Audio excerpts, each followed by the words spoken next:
The chainsaw chain attaches to and rotates around the guide bar. The guide bar is made of laminated steel and has a groove milled all the way around its edge that the chain fits into. It has a rotating sprocket on the tip that reduces friction as the chain curves around it. Chainsaw bars will wear over time. The chain groove will widen, which will cause the chain to tilt and pull to one side when cutting. The tip of the bar, just behind the sprocket, is a common wear spot. The metal will wear faster here, which can lead to the chain not lining up with the sprocket, causing it to jump off the bar. Dirt is the guide bar's enemy. When dirt gets between the chain and the bar, it acts like sandpaper, quickly wearing the chain groove wider. Replacing the guide bar is a repair that you can do yourself, and I'm going to show you how. Hi, I'm Mark Socha. Do-it-yourself repairs like these are easier than you might think. From lawn machines to cordless drills, kitchen mixers, Outdoor grills. our how-to videos walk you through each repair from start to finish.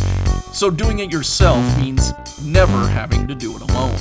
Let's get started. I'll begin by removing the side cover from the saw. The side cover is held in place with 2 nuts.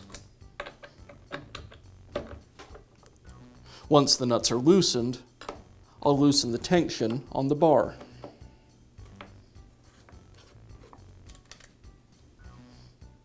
Now I can remove the nuts.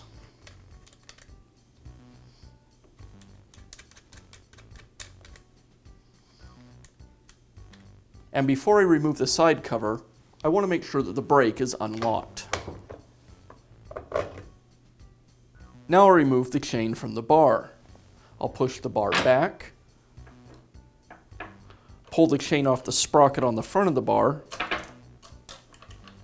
and then pull it away from the rear sprocket. With the chain removed, now I can remove the bar.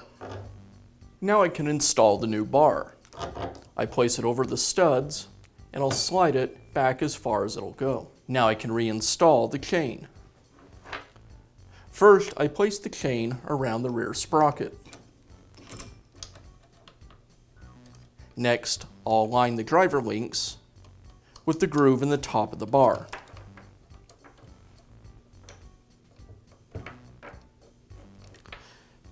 I'll pull the bar tight, bringing the chain up to it.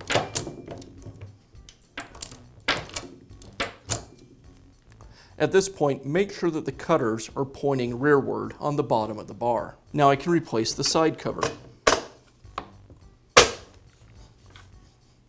With the side cover in place, I'll install the bar nuts, but leave them loose, only finger tight at this point.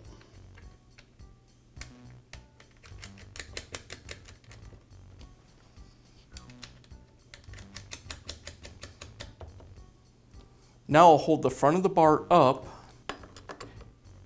and turn the tension screw to tighten the chain. I don't want it too tight. I should be able to still pull the chain away from the bar, but it shouldn't be able to pull a complete driver link out of the bar. That looks good, so I'll go ahead and tighten up the nuts.